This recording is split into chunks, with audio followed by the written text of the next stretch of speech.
Company? ADC. ADC, জি। আচ্ছা আচ্ছা, aviation Dhaka consortium. জি, জি, আচ্ছা আচ্ছা, Aviation আপনি কি ঢাকা সরাসরি নিয়োগ? যে কাজের গতি চলছে, কিন্তু 5 বছরের মধ্যে কমপ্লিট হয়ে যাবে।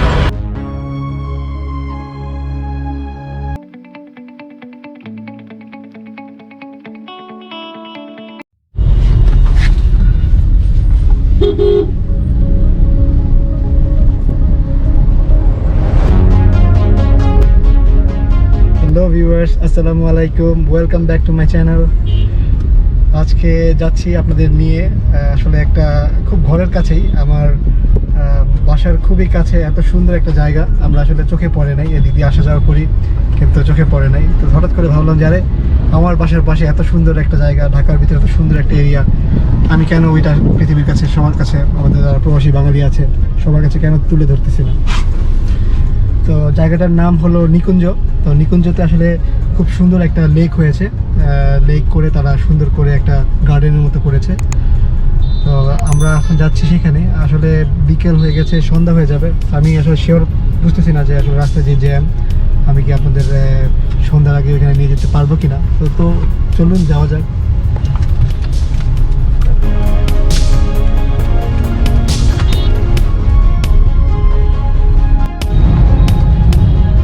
আমরা এখন এয়ারপোর্টের সিগন্যালে, আপনারা দেখতে পাচ্ছেন যে এমআরটি ম্যাস র্যাপিড ট্রানজিট, এর নাম হলো ম্যাস র্যাপিড ট্রানজিটের কাজ চলতেছে।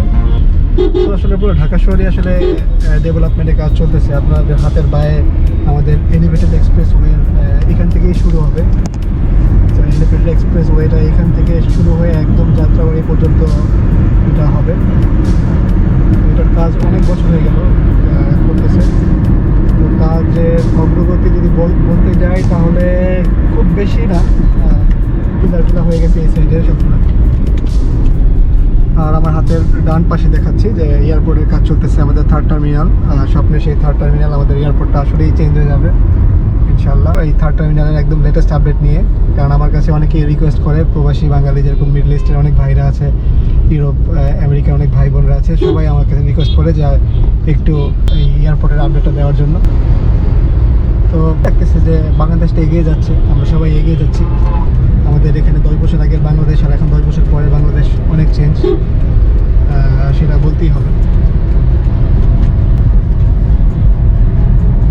তো করোনার পরে কিন্তু আসলে এয়ারপোর্টের কাজ খুব জোরে সোরে চলছে।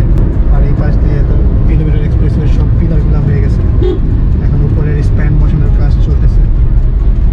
তো স্প্যান বসানোর পর তারপর ওরা যে রোডের কনস্ট্রাকশনের কাজ করবে।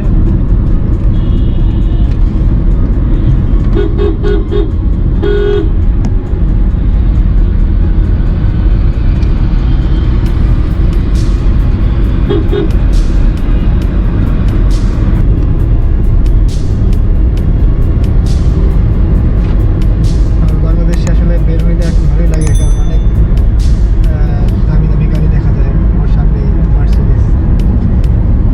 বাংলাদেশের মানুষ এখন অনেক শৌখিন হয়ে গেছে।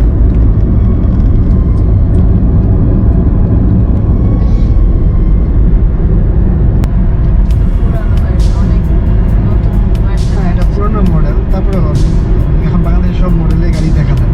টেসলাও দেখলাম সেদিন, আমি আসলে শিওর জানি না কয়টা আছে, দেখলাম সেদিন টেসলা। আমরা খিলক্ষেত চলে এসেছি। খিলক্ষেতের অপর সাইডে হলো নিকুঞ্জ। আমরা এখন নিকুঞ্জেতে যাব, উপরে ফ্লাইওভার ব্রিজের উপর দিয়ে।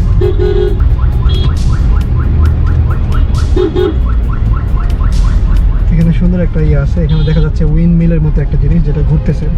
সেই জিনিসটা খুব ইন্টারেস্টিং, আমি সেদিন গিয়েছিলাম এখানে।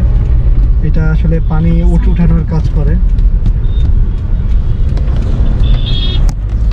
এটা দিয়ে আসলে মোটরের কাজ হয়, পানি নিচের থেকে পানি উঠায়। এখানে একটা নার্সারি আছে, গার্ডেন করে, নার্সারির জন্য পানি তোলে নিচের থেকে।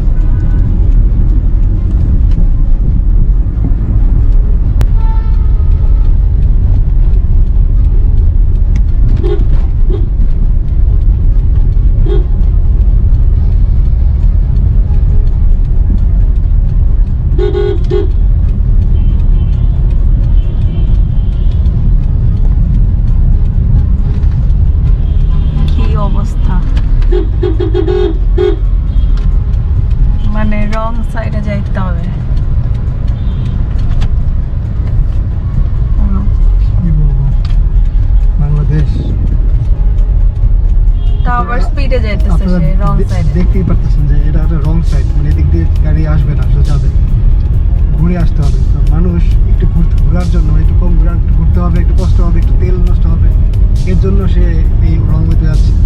একটু ভুলের জন্যই কত বড় দুর্ঘটনা হয়ে যেতে পারে, কি বলবো, ভেরি স্যাড। এই সামনে বিএমডব্লিউ।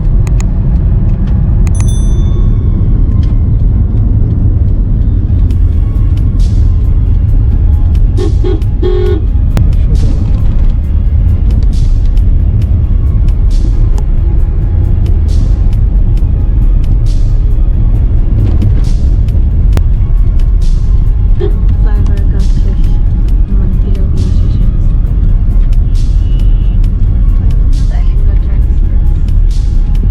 আমরা এখনই আপনাদের আমাদের নিকুঞ্জ দেখাবো। নিকুঞ্জতে চলে এসেছি।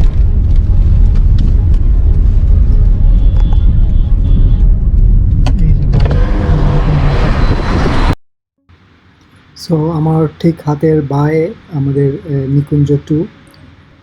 এর পাশেই আপনারা দেখতে পাচ্ছেন যে সুন্দর একটি লেক। এই লেকটি আসলে আগে অনেক নোংরা, অনেক ময়লা ছিল।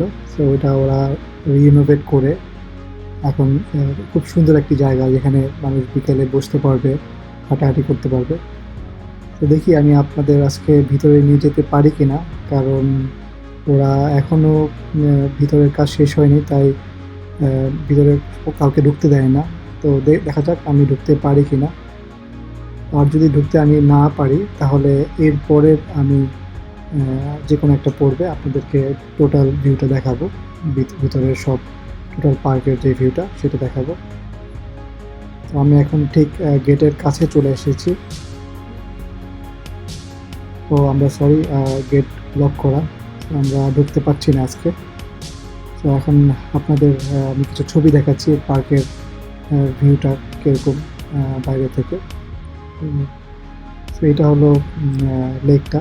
লেকের দুই পাশটাই সুন্দর মানুষের হাঁটার জায়গা আছে, রাতেও সুন্দর লাইটিং থাকে, অনেক ভালো, মাঝখানে ফোয়ারাও আছে। তো আপনাদের আমি এখন নিয়ে এসেছি এয়ারপোর্টের 3rd টার্মিনালের কাজের অগ্রগতি জানানোর জন্য। তো আমাকে অনেকেই অনেক মেল করেছে যে এখানে কিভাবে জব নেওয়া যায় কিংবা কাজের অগ্রগতি কী অবস্থা। তাদের জন্য আজকে এই ব্লগটি আমি তাদের আজকে দেখাবো। আমি কয়েকজনের সাথে কথা বলবো যে তারা এখানে কাজ করে, জব করে, তারা কিভাবে জবটা পেলো, প্লাস অন্য মানুষরা আসলে কীভাবে পাবে, তাদের কাজের সুযোগ সুবিধা কী আছে এবং কাজটা কতদিন লাগবে। তো সেই সব নিয়ে আমি আলোচনা করব। সো প্লিজ আপনারা ভিডিওটা ফুল দেখুন, না টেনে। Hello viewers, welcome back again. আমি এখন এয়ারপোর্টের 3rd টার্মিনালের কাজের জায়গাতে এসেছি। এই জায়গাটা হলো জাস্ট লি মেরিডিয়ান হোটেলের পাশে। তো আমি এখন এখানে যারা কাজ করে, যেসব ভাইরা, তাদের সাথে আমি ট্রাই করব কথা বলার জন্য, যে তাদের কাছ থেকে জানতে চাবো যে তারা আসলে কীভাবে কাজ করতেছে, কীভাবে কাজটা পেলো, এই মানে কোন কোম্পানির মাধ্যমে তারা এখানে এসেছে। তো এই কোয়েশ্চেনগুলো আমাকে অনেকেই কোয়েশ্চেন করেছে আমার কমেন্টস বক্সে, তাদের জন্য আজকে এই ব্লগটা। তো চলুন আমি কথা বলা যাক। তো এখন আমি এসেছি আমাদের এয়ারপোর্টের কাজের সর্বশেষ অগ্রগতি জানার জন্য। তা আমার সামনে একজন আমাদের এক ভাই আছেন, উনি এখানে কাজ করতেছে দীর্ঘদিন যাবৎ। তো ভাই, আপনার নামটা কি? জি, আমার নাম হলো সোহাগ। সোহাগ ভাই, তো আপনি এখানে কতদিন যাবৎ কাজ করতেছেন? আমি কাজ করতেছি আজকে প্রায় 2 মাস যাবত। 2 মাস যাবৎ। তো আপনি এখানে কিভাবে মানে জবটা পেলেন, এই কাজটা কিভাবে পেলেন, মানে কোন কোম্পানির মাধ্যমে? যে আমি ইউনিক্সটন কোম্পানির মাধ্যমে। কি কোম্পানি? এডিসি। এডিসি, জি। আচ্ছা আচ্ছা, এভিয়েশন ঢাকা কনসোর্টিয়াম। জি, জি, আচ্ছা আচ্ছা। Aviation আপনি কি ঢাকা সরাসরি নিয়োগ হয়েছিল এখান থেকে? জি, সরাসরি আপনাকে চাকরি দিয়েছে এই কোম্পানি? সরাসরি বলতে গেলে আমাকে ইউনিকের মাধ্যমে দেওয়া হয়েছে। ও, আরেকটা কোম্পানির মাধ্যমে, জি, জি। মানে থার্ড পার্টির মাধ্যমে। তো এখন এয়ারপোর্টের কাজের কি অবস্থা? এয়ারপোর্টের কাজের যে অগ্রগতি, সেটা তো এগিয়ে যাচ্ছে, ওটা আমি কি বলবো। এখন আপনারা কি রাত দিন 24 ঘন্টায় কাজ, শিফটিং ওয়াইজ? আমি সকাল 8টা থেকে আপনার 6টা পর্যন্ত কাজ করি। সকাল 8টা থেকে 6টা রাত্রে হয় কিনা ওই ব্যাপারে আমার জানা নাই। এখন মানে পাইলিং এর কাজ চলতেছে, পাইলিং এর জি জি জি। পাইলিং এর কাজ। আর এই মেশিনের নামটা কি? এখানে কি কি করতেছেন আপনারা? এটার নাম হলো বুকগেট, এখানে ঢালাই হবে আর কি। বোবক্যাট, বোবক্যাট, এখানে ঢালাই হবে, এটা ঢুকে রাস্তাটা করার জন্য। থ্যাংক ইউ ভাই, আপনি সময় দিয়ে করছেন। Thank you. আপনারা অনেক কষ্ট করে বাংলাদেশের জন্য কাজ করতেছেন, এটা অনেক বড় কিছু আমাদের জন্য। তো আপনাকে ধন্যবাদ। জি আপনাকেও ধন্যবাদ। Thank you. ভাই আপনার নামটা কি? আপনার নামটা কি? নাম? আমার নাম মোহাম্মদ বাদল। আপনি এখানে কি কাজ করতেছেন? আমি পকেট অপারেটর। Bucket operator. আচ্ছা আচ্ছা, এটা কি এয়ারপোর্টেরই একটা কাজ আপনাদের? হ্যাঁ আচ্ছা আচ্ছা, আপনি কতদিন যাবত আসেন এখানে? আসি 15 দিন যাবো। 15 দিন যাবত। আপনি কি ঢাকা এভিয়েশন কনসোর্টিয়ামের সদস্য? না না, আমি হলাম মাল্টিপল কোম্পানি থেকে আসছি। মাল্টিপল কোম্পানি থেকে আপনারা এখানে থার্ড পার্টি থেকে আসছেন এখানে? এই চাকরিটা নেওয়ার জন্য মানুষের কি করতে হয়? অনেক মানুষ জিজ্ঞেস করে যে এখানে চাকরি করতে চাই, কি কি করতে হয়? এটা হলো অ্যাডিসিভ দায়িত্ব। এডিসি মানে ঢাকা কোথায় গিয়ে যোগাযোগ করে চাকরিটা পাবে মানুষ? এটা যোগাযোগ অ্যাডিসি লোকগুলো গভর্নমেন্ট আছে, ওদের সাথে যোগাযোগ করতে হবে। মানে এখানে এসে এডিসি লোকের সাথে যোগাযোগ করতে হবে? আচ্ছা আচ্ছা, এখানে কাজ পাওয়া কি অনেক কঠিন? না কঠিন কি, কাজ করতেছে না। আচ্ছা ওরা 15-16 লোক কাজ করতেছে। এখানে কত লোক? 15-16 লোক। 1500 লোক। ও আচ্ছা আচ্ছা, সব কি একই কোম্পানি না বিভিন্ন কোম্পানির মাধ্যমে? কোম্পানি বিভিন্ন কোম্পানি দায়িত্ব অ্যাডিসি। আচ্ছা, ওকে থ্যাংক ইউ ভাই, থ্যাংক ইউ। আসেন কতদিন যাবত? আমি কি ঢুকছি মে, জুন, জুলাই, আগস্ট, মে মাসে ঢুকছি। মে মাসে? মানে আপনি করোনার সময়টা কাজ করছেন? জি জি জি, তখন কি কাজ হয়েছে করোনার সময় না কাজ বন্ধ ছিল? করোনার সময় হ্যাঁ। ওই সব বন্ধ ছিল, কিন্তু বন্ধ ছিল। মানে ঢুকছি ওই সময় ওর আগে। আচ্ছা আচ্ছা, এখন তো কাজ এখন কাজ চলছে, এখন কাজ চলছে। কাজ চলতেছে। আচ্ছা আচ্ছা, তো কাজের মানে আপনার কি মনে হয় আর কতদিন লাগবে কাজ? 5 বছরের মানে কন্ট্রাক্ট। ওরা তো বলছে 2025 সালে হবে, 25 সালের ভিতরে কমপ্লিট হয়ে যাবে। 2025 5 বছরের কন্ট্রাক্ট, 5 বছরের কন্ট্রাক্ট। আচ্ছা আচ্ছা 5 বছরের মধ্যে কমপ্লিট হয়ে যাবে। আচ্ছা আচ্ছা, যে কাজের গতি চলছে, কিন্তু 5 বছরের মধ্যে কমপ্লিট হয়ে যাবে। মানে অনেক কাজ আগে গেছে কিন্তু। এখানে যে আপনারা কাজ করতেছেন সুযোগ সুবিধা কিরকম? ভালো, মানে আপনারা খুশি তো? সুযোগ সুবিধা ভালোই আছে। আচ্ছা আচ্ছা, ওকে। আমাদের যে প্রবাসী ভাই বোনরা আছে বাংলাদেশের বাইরে থাকে, তারা দেখতে চায় বাংলাদেশের কি অবস্থা, বুঝছেন? এই জন্য ভালো ভাই। থ্যাংক ইউ ভাই, আপনারা সময় দিচ্ছেন।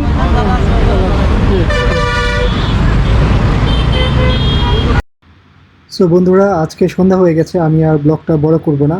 সো আপনাদের অনেকেরই কোয়েশ্চেন ছিল, সব কোয়েশ্চেনের অ্যান্সার পেয়ে গেছেন। সো এখন সো আজকের ব্লগটা আমার এখানেই শেষ করছি। সো আমার ব্লগটি যদি আপনাদের ভালো লেগে থাকে তাহলে please subscribe my channel and hit the bell button and give a thumbs up.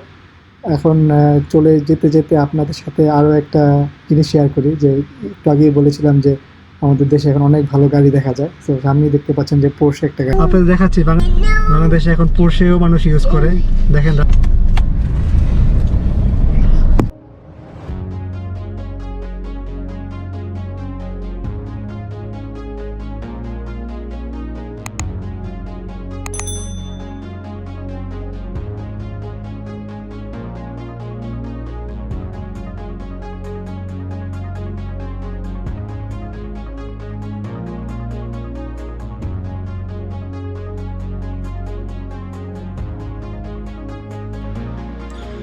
So এত দামি গাড়ির পাশে আমার ছোট্ট একটি গাড়ি, এটা আসলে কেমন দেখা যাচ্ছে, সো এটা আপনারাই দেখতে পাচ্ছেন।